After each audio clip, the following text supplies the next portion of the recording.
요즘처럼 우리 인간이 정말 무능하다는 느낀 적은 없는 것 같습니다. 이 작은 질병 앞에서 인간의 위대함과 자랑들이 다 무너지고 말았습니다. 자존심이 상하지만은 무능함은 인정해야 됩니다. 그리고 더욱더 전능하신 우리 하나님만을 의지해야만이 이 위기를 극복할 수가 있을 것입니다. 지금은 바로 그럴 때입니다. 위기 때에 하나님 붙드는 인생과 그렇지 않은 인생은 그 결과가 다르게 나타날 것입니다. 누구나 다 힘든 시기를 만나지만은 우리 성도들은 이 위기 때일수록 더욱더 주만 의지하는 여러분들 되시기를 축원합니다. 오늘은 하나님의 뜻을 저버리고 실패한 인생인 삼손의 이야기를 하고자 합니다. 우리 삼손 그러면은 떠오르는 것이 긴 머리카락에 뿜어나오는 큰 힘, 이것을 생각하지요. 그런 괴력자가 실패하여서 눈이 뽑히고 쇠사슬에 매여서 맷돌을 갈아했던 그 모습을 보면서 우리 신앙인들이 신앙생활에 실패할 때 바로 저 모습이 아닐까라는 상상을 감히 해봅니다. 우리 신앙인들은 매우 강한 사람들입니다. 왜? 우리는 약하지만은 능력의 하나님이 배후에 계시기 때문에 우리는 강한 사람들입니다. 강하고 담대하라. 내가 너희와 항상 함께 하리라. 이 말씀을 생각해도 힘이 막 솟아오릅니다. 그런데 막상 내 삶을 돌아보니까 정말로 무능하게 살아가는 내 삶의 모습을 보게 됩니다. 왜 이럴까? 나는 강하다고 했는데 왜 이렇게 약한 모습 보일까? 저는 기도할 때마다 저의 무능함과 무기력함을 몸소 체험하면서 늘 부끄러움을 느낍니다. 기도하면 즉시 응답이 오고 손만 대면 병이 저척 낫고 두 손으로 기도하면 축복이 소나기처럼 와야 되는데 그렇지 않으니 얼마나 제 자신이 부끄러운지 모르겠습니다.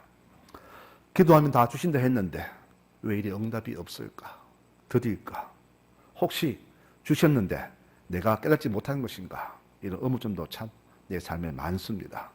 오늘 우리는 이 삼손의 실패를 보면서 우리 신앙 실패의 원인이 무엇인가를 우리가 한번 꼬집어 보고자 합니다. 첫 번째로는요, 언제 실패하느냐? 우리가 기본에 충실하지 않을 때에 우리는 실패합니다. 기본이 무엇입니까? 누구나 하찮아 보이는 작은 것을 기본이라 합니다. 인류 운동선수들 훈련 보면은요, 늘 하는 것이 있는데 제일 먼저 가볍게 체조로 몸을 풉니다. 그리고 팔굽혀펴기, 줄넘기, 그리고 항상 운동장을 늘 뜁니다. 이것은 누구나 다 하는 것인데 왜 저들은 이 평범한 것을 하는가? 바로 이것이 모든 운동의 기본이기 때문입니다. 이것을 하지 않고서는 절대 고차원의 운동을 할 수가 없습니다. 신앙도 그렇습니다. 신앙에도 기본이 있다는 것이죠. 위대한 신앙인들은 신앙의 기본을 절대 게으르지 않았습니다. 늘 새벽을 기도로 깨우고 주일 성수를 생명처럼 여기며 몸을 바쳐서 주의 교회에 헌신합니다. 특히 기도 생활에 온 힘을 다하잖아요. 그런데 보통 교인들은 평소에는 기도하지 않다가 꼭 큰일이 생기면 기도하잖아요. 감당할 힘든 일 생기면 울고불고 기도합니다. 왜 주님 이런 시련 주신가라고 주님께 항변도 하잖아요. 분명히 말씀드리지만은 우리가 신앙의 기본을 잘 지키면은요, 어떤 환난 와도 다 이겨낼 수가 있습니다. 작은 옹달샘이 개울물을 이루고 시내와 강을 만들듯이 작은 신앙의 자세가 우리를 강건한 신앙인으로 만드는 사실을 절대 잊어서는 안 될 것입니다. 한 끼 굶는다고 죽지는 않지만은 계속해서 식인일을 걸으면은 자기도 모르게 몸이 축나는 것은 모든 의사들의 공통적인 주장입니다. 우리는 지금까지 작은 것은 무시하고 큰 것만 귀하게 여기며 살아왔습니다. 꼭 중직을 맡아야만은 큰 신앙인 것처럼 여겼고 헌금도 많이 해야 되고 봉사도 많이 해야 신앙 좋은 것처럼 그렇게 여기며 살아왔습니다. 그런데 그 모든 행위들이 진정 주를 사랑하는 마음으로 했다면 얼마나 좋겠습니까? 그런데 그것이 사람에게 보여주기 위한 것이라면 이보다 더 큰 실패는 없을 것입니다. 주님께서는 작은 것에 충실한 사람을 귀하게 보십니다. 착하고 충성된 종아, 네가 작은 일에 충성하였으니 내가 큰 일을 맡기겠다라고 축복하십니다. 신앙은 매우 작은 것에 충실할 때 분명히 성장하며 이런 성도는 결코 신앙의 실패를 겪지 않게 될 것입니다. 그런 면에서 삼손은 신앙의 기본을 망각한 그런 사람입니다. 결국 그것이 자기의 실패를 가져오게 된 것입니다. 두 번째 실패 원인은요, 그는 나시린인데 그 자기 지켜야 할 규례를 지키지 않았기 때문에 실패했습니다. 가지는 줄기에 붙어 있을 때에 그 줄기에서 영양분을 받고 열매를 맺게 됩니다. 그리고 줄기의 명령을 따라야만이 그가 가지로서 사명을 다하게 됩니다. 이것이 자연 법칙이죠. 삼손은 출생부터 이렇게 나신이로 태어났습니다. 자기의 의지와 상관없이 그는 구별된 사람으로 태어났습니다. 그런데 나시린은 살면서 평생을 금해할 것이 몇 개 있는데 바로 포도주와 독주를 금하고 부정한 것을 멀리해야 하는 것이 자기의 의무였습니다. 자기 의지와 상관없이 나시린은 이것을 지켜야 했습니다. 포도주는 특별한 음식이 아닙니다. 보통 음식이잖아요. 그리고 살다 보면은 나도 모르게 부정한 것을 만질 수도 있습니다. 그런데 주께서 이 나시인들에게 포도주와 부정한 것을 멀리하라는 말씀은 무엇이냐? 너희가 평범한 속에서 특별한 사람이 되라는 그런 말입니다. 우리 교인들은요, 특별한 사람이 아닙니다. 평범한 속에서 특별하게 살아가야 됩니다. 이것이 바로 교인입니다. 즉 무슨 말이냐? 사람의 본능에 매이지 말고 본능을 이기며 살라는 그런 뜻이 되겠죠. 삼손은 사람입니다. 그도 포도주를 먹어야 살고 부모가 죽으면은 시신을 수습해야 하는 그런 평범한 아들일 뿐입니다. 그도 누구처럼 똑같은 백성이며 이성을 보면은 마음이 쓸리는 그런 남자일 뿐입니다. 하지만 그는 이것을 억누르고 금해하는 그런 나시린의 사명을 가진 사람입니다. 세례 요한도 나시린이죠. 그는 이것을 지키기 위해서 아예 도시에 살지 않고 처음부터 광야로 나갔습니다. 거기에서 야생꿀과 맷띠를 먹으면서 자기의 위치를 잘 지켰습니다. 삼손도 이 계명을 잘 지킨 것 같습니다. 그런데 왜 그가 실패했느냐? 바로 여자 때문입니다. 우리 여성들은 이 말씀 오해하지 마시고 잘 들으시기 바랍니다. 삼손은요, 소위 말하는 상남자입니다. 긴 머리에 남자의 표상인 근육질을 소유한 그런 괴력의 소유자입니다. 요즘은 곱상한 남자가 인기가 많지만은 그때는 근육질의 남자가 진짜 남자를 여기는 그런 시대였잖아요. 이 멋진 남자에게 여자가 따르는 것은 당연한 일입니다. 그래서 삼손은 이것을 이기지 못한 겁니다. 솔로몬이 왜 망했느냐? 바로 여자 때문입니다. 그들의 마음을 얻기 위해서 그들이 섬기던 각종 우상을 예루살렘에 세웠고 여기에 빠져서 정사를 팽개침으로 결국 나라가 갈라지는 원인을 제공하게 된 것입니다. 이 두 사람의 여자들을 가만히 살펴보니까 모두 다 이방 여인들입니다. 이방 여인은 하나님을 모르는 여자들이잖아요. 결국 삼손에게는 무엇이 부정한 것이냐? 여자가 부정한 게 아니라 하나님 모르는 그 이방 여인이 부정한 것입니다. 그것을 멀리해야 되는데 이것을 가까이 함으로써 이렇게 실패하게 된 것이죠. 결국은 삼손도 솔로몬도 이 하나님 모르는 이방 여인들 때문에 부정한 여인들 때문에 실패를 하게 된 것입니다. 가정마다 이제 며느리를 맞아들이고 딸을 시집 보내는데 다 그렇지는 않지만은 잘 믿는 가정에 안 믿는 며느리 들어오면은요 아들까지도 신앙을 멀리할 가능성이 굉장히 높습니다. 그런데 잘 믿는 며느리 들어오면은 미지근하던 아들의 신앙도 크게 성장함을 많이 봅니다. 삼손이 만난 여인들은 줄로 블레셋 여인들입니다. 아마 그 나라 여인들이 매우 미인인 모양입니다. 우리 역사를 보더라도 주색에 빠진 왕은 나라를 말아먹었잖아요. 이처럼 나신으로서 금이 것을 금하지 못한 것이 삼손의 실패였습니다. 바로 이것이 신앙의 실패입니다. 우리 성도들에게도 이런 금할 것이 있을 것입니다. 우리가 이것을 금하지 않고 계속해서 살아갈 때 우리 역시 신앙의 실패를 가져오게 될 것입니다. 세 번째로는 자기 마음을 지키지 못해서 실패했습니다. 잠언 4장 23절에 말합니다. 모든 지킬 것 중에서 더욱 네 마음을 지키라. 생명의 근원이 여기에서 난다. 이렇게 말씀합니다. 삼손은요, 혈기를 못 다스렸어요. 그의 행적을 가만히 살펴보니까 모두가 자기 기분대로 했습니다. 화나면은 나기 특별로 사람을 1000명씩 죽이고, 여우 잡아서 꼬리 묶어서 남의 밭에 불을 지르고, 아무튼 삼손은 모든 것을 자기 기분대로 했습니다. 젊은 혈기죠. 오죽하면 성경에서 말하기를 성내기를 더디하는 사람은 용사보다 낫고 자기 마음을 다스리는 사람은 성을 빼앗는 자보다 낫다, 그렇게 말씀했을까요? 이 삼손이 자기 마음을 조금만 다스렸다면 결코 실패한 남자로 남지 않았을 것입니다. 사람에게 가장 약한 부분이 바로 마음이잖아요. 사탄은 이 마음을 집중적으로 공격합니다. 사람 마음은 조변석기 하잖아요. 아침에 다르고 저녁에 다르고 제일 약한 게 마음이에요. 그래서 사탄은 하와의 마음을 공략했습니다. 예수님도 유혹합니다. 삼손이 왜 넘어졌느냐? 바로 여자의 유혹 때문이잖아요. 이 마음을 못 다스려서 그렇게 넘어진 겁니다. 이렇게 우리가 자신의 마음을 지키지 못하면 항상 우리는 넘어진다는 사실을 기억해야 될 겁니다. 이 세 가지가 삼손의 실패의 원인입니다.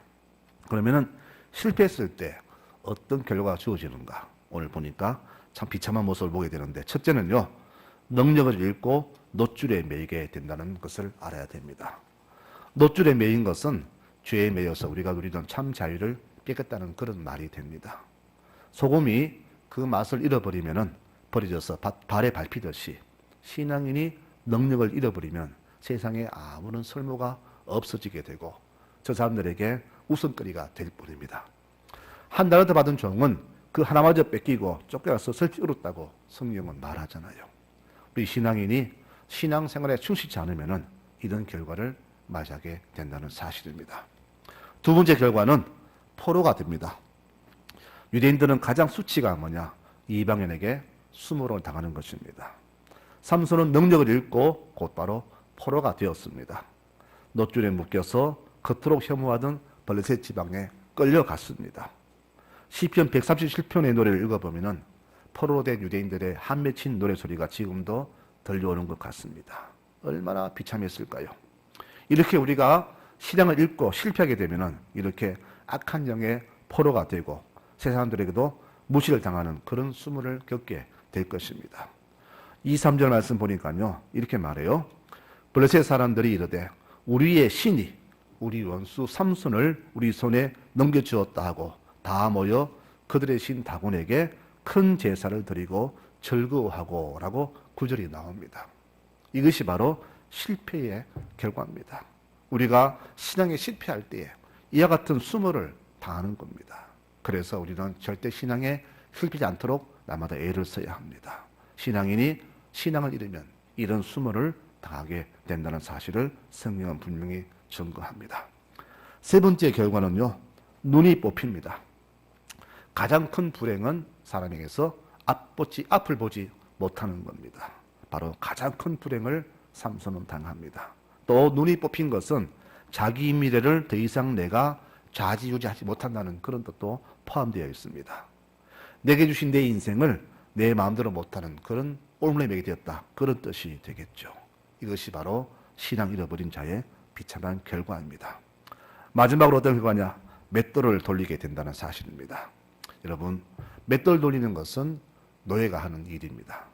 팔이 목숨보다 못한 존재이며 죽어도 기억하지 않은 존재가 바로 노예입니다. 하나님의 존귀한 자녀가 그 자리를 뺏기고 노예가 되었다. 이보다 더 수치스러운 것은 없을 것입니다. 그는 존귀한 사람으로 태어났지만은 이렇게 비참한 마무리를 하게 됩니다. 여러분, 잘 기억하십시오. 지금 우리가 누리는 이 모든 행복, 하늘의 축복은 다 하나님이 주신 것입니다. 내 힘으로 된 것이 절대 아닙니다. 여러분, 그런데 삼손은 마치 그것이 자기 힘으로 된 것이냐 그렇게 착각하며 살았다는 겁니다. 자기 모든 힘의 근원, 자기 모든 것 다 하나님 주신 것인데 마치 내 힘으로 된 것이냐 착각하고 자기 능력을 과시했다는 겁니다. 그러니 모든 것을 다 잃어서도 주께서 자기를 떠난 줄 알지 못한 그런 지경까지 갔다는 것을 보게 됩니다. 20절 말씀 보니까 여호와께서 이미 자기를 떠나신 줄을 깨닫지 못했다 그랬습니다. 우리가 신앙을 잃으면요, 주께서 떠나신 것도 모르고 내가 어떤 처지인지 그것도 깨닫지 못하는 그런 우매한 자가 되고 만다는 사실입니다. 하나님의 심판 기준은 다른 게 아닙니다. 우리의 살아온 행위입니다. 주신 것들을 주님과 이웃을 위해서 얼마나 잘 사용했는가, 즉 주신 사명을 얼마나 잘 수행했는가를 보실 것입니다. 삼손의 실패한 이유는 딱 한 가지입니다. 한마디로 신앙생활에 실패한 것이 그의 실패 이유입니다.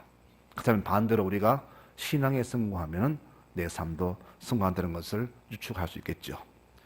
지금 우리는 과거보다 몇백 배나 더 많이 누리고 있고 더 좋은 세상에 살고 있지만 감사도 모르고 감사도 하지 않고 살아가고 있습니다. 조금만 부족해도 원망하며 살아가잖아요.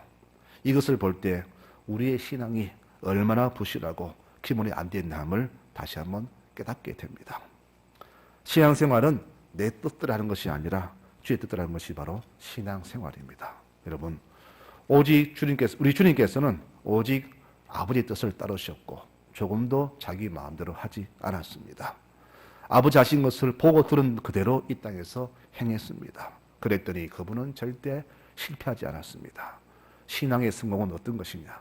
내 뜻이 아니라 주님 하신 그대로 따라하는 것이 신앙의 성공입니다. 이렇게 할 때 절대 실패는 없습니다.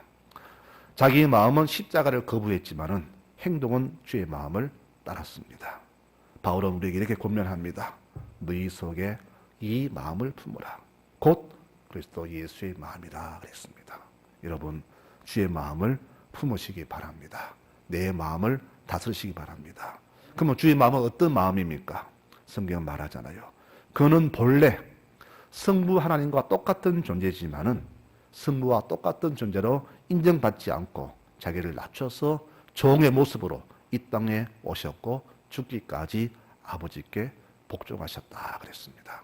이것이 바로 주님의 마음이고 이 모습이 참 신앙의 모습이 된다고 저는 확증합니다. 주님께서는 이렇게 삼손을 끝내실까? 그렇지 않습니다. 우리가 실패해도 주를 떠나도 주께서는 반드시 떠난 백성들을 붙잡으십니다. 주님께서는 삼손을 그냥 이렇게 두지 않으셨습니다. 아마 상상해 보니까 삼손은 눈이 뽑히고 맷돌 돌리며 수모당하는 중에 자기의 잘못된 과거를 떠올리며 회개했을지도 모릅니다. 주께서는 그것을 다 보셨을 것이고 다시 그를 회복시키십니다. 그런데 그 회복 역사는요, 아무도 모르게 차근차근 이루어지게 됩니다. 마지막 절 보니까 이렇게 성경은 정합니다. 그의 머리털이 밀린 후에 다시 자라기 시작하니라. 이 말씀이 16장 마지막 말씀입니다. 이것은 무엇을 말합니까? 하나님의 회복의 역사를 보여주는 과정이 됩니다. 성경이 이 과정을 상세히 기록한 것은 하나님 역사는 이렇듯 아무도 모르게 역사하시는 사실을 이렇게 알려줍니다. 이 머리카락이 자라는 과정을 아무도 보지 못했다는 겁니다. 머리카락은 잘리기는 쉬워도 자라기는 시간 오래 걸리잖아요. 회복은 더딥니다. 그렇습니다. 신앙은 읽기는 쉬워도 회복은 더딥니다. 돈을 벌기는 힘들어도 모으기는 힘들잖아요. 똑같은 겁니다.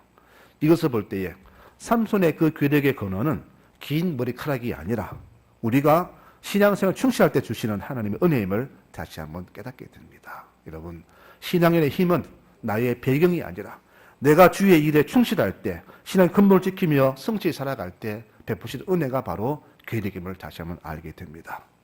삼손은 기도합니다. 주 여호와여, 제가 마지막으로 구합니다. 입만 나를 강하게 하사 내 눈을 뺀 저들을 단번에 갖게 하옵소서. 이때 죽인 자들이 그가 평소에 죽인 자보다 더 많았다고 성경은 증언합니다. 다시 깨닫는 것은 하나님은 우리의 실수에도 불구하고 우리를 절대 버리지 않으신다는 사실을 다시 한번 기억합니다. 세상은 우리의 실수를 용납하지 않지만은 주님께서는 우리 모든 실수를 다 용납해 주십니다. 그 다시 기회를 주십니다. 이분이 바로 우리의 하나님이십니다. 인생을 가만히 살펴보니까 과거를 돌아볼수록 고개 들지 못할 정도로 부끄러운 것이 우리의 신앙의 모습이 아니었습니까? 하지만 주께서는 우리 그것을 보지 않으시고 우리를 모두를 다시금 회복시켜 주셨습니다. 이런 하나님이 우리의 아버지가 되십니다. 그러니 어찌 우리가 삶 속에서 감사하지 않을 수가 있겠습니까? 성도 여러분, 오늘 삼손의 실패를 보면서 우리 인생을 다시 한번 점검해 보시기를 바랍니다. 나는 과연 지난 날 동안 어떻게 살아왔나. 은혜에 살아오면서 은혜를 받고 살면서도 정말 삼손처럼 막 살지는 않았는가. 신앙 기본을 지키지 않고 막 살지 않았는가. 말씀을 들으면서도 거부하며 살지 않았는가. 한번 자기의 돌아온 날들을 돌아봤으면 좋겠습니다. 내 딸이 열심히 하는데 왜 나는 실패할까? 원인이 무엇인가를 이제 알았지 않습니까? 내 신앙에 내가 기본을 충실치 않으니까 내가 실패했는데 우리는 실패 원인을 몰랐다는 겁니다. 삼손을 보면서 다시 아는 것은 내가 신앙에 충실치 않을 때에 내 삶은 늘 실패한다는 것을 다시 한번 알게 되지 않습니까? 그러므로 이제는 다시는 실패하지 마시기 바랍니다. 다시는 넘어지지 마시기 바랍니다. 내가 안 넘어지려면은, 실패하지 않으려면은 신앙생활에 절대 소홀하지 말아야 될 겁니다. 우리가 언제 신앙생활에 소홀합니까? 내 삶에 바쁠 때, 유괴일에 바쁠 때 소홀하잖아요. 그리고 세상에 대해 즐거울 때에 소홀하잖아요. 주님 말고 다른 것에 빠졌을 때 내가 소홀하잖아요.